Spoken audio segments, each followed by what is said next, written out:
Hey there, how you doing? Charlie Winters here for tips for the 1st of February 2022. But first of all, a quick recap on today's selections. Today's selections were, let me just scroll down. Alright, 1 second. There we go. Orisdale was the only winner today. It actually returned 3-1. So double odds, we returned £7 in total.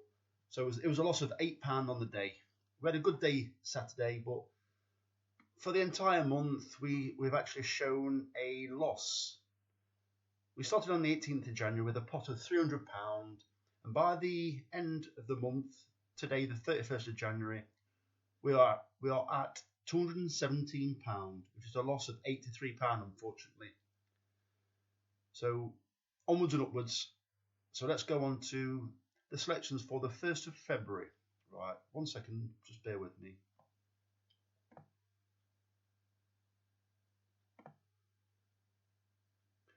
Right, let's go.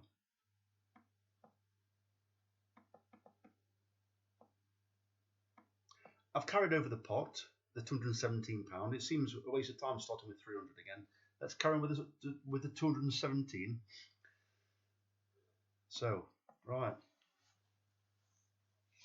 I've made a mistake there. It's a 50p each way, lucky 15. That's the recommended bet for the 1st of February 2022. The first selection is What's My Name in the 12.55 at Newcastle. It's a 7 out of 10 bet for me, and the price is 13-2. So far, it's run down. Well, it spent most of its time at the back of its races. It's run on various types of ground. Never been competitive, but now guess what? It's got a handicap mark. I think it might become more competitive all of a sudden. So it's a lot shorter price than it has been in its previous runs, and I believe Ian Jardine has possibly lined up a handicap for it. Hopefully it's this one. It's stepped up markedly on trip, surprisingly. So yeah, it should be able to go the pace easier, and then it's spread to want a bit further anyway. So What's My Name in the 12.55 at Newcastle. The next selection is Boot and Shoe in the 12.20 at Newcastle. This is a 9 out of 10 selection. Unfortunately, it's 4-1. This horse, it might sound a bit daft. I think I was on question 4 on Beat the Drop. Excuse me. And this horse was, will it finish in the first 3? And I went, no. And it did. This horse was travelling unbelievably well all the way around. It ran at Newcastle last time. It just seemed to like float round. I thought, here we go, and it did. Ran a crack. Come second.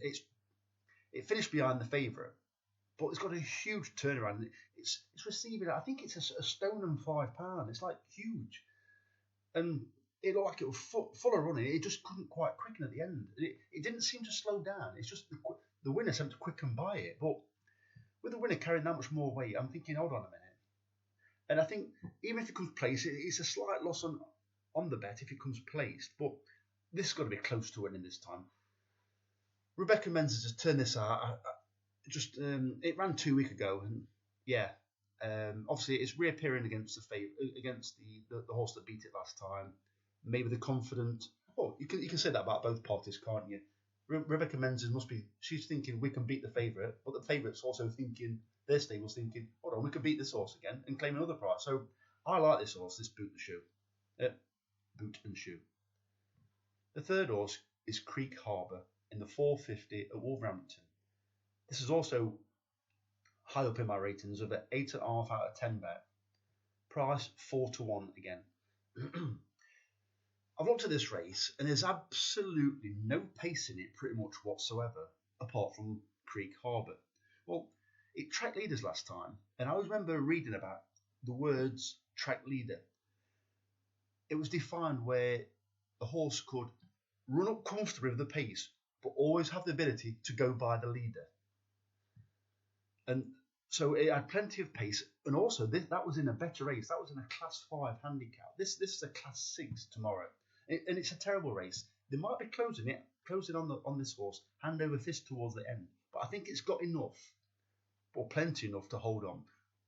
The actual favourite is the biggest danger. All the rest, unless something so-called improves, whether it's for a wind up, whether it's for tongue strap, blingers, or cheek pieces. Well, there might be a bit of something in there, but I think it's got a cracking chance. And with Simon Walker on board, yeah, I think we've got more boxes to tick than most other horses. The fourth horse is Shot Boy in the 150 at Fosslas. This is a 7 out of 10 horse, and it's 9-1. This is the second horse that we're backing that's benefiting from Paddy Power's special offer. They're offering 5 places, and I forgot to mention that's also the case with What's My Name, my first selection. Shot Boy, it's done absolutely nothing. It ran at Exeter in soft ground. Then I believe it ran twice then at Chepstow in terrible ground, and it was held up at the back anyway. And it's always made a little bit of ground towards the end of its races, where it's over way further tomorrow. I think it's an extra mile. I think it's going up from pretty much 2 mile or a fraction over 2 mile to 3 mile tomorrow at Fosslas.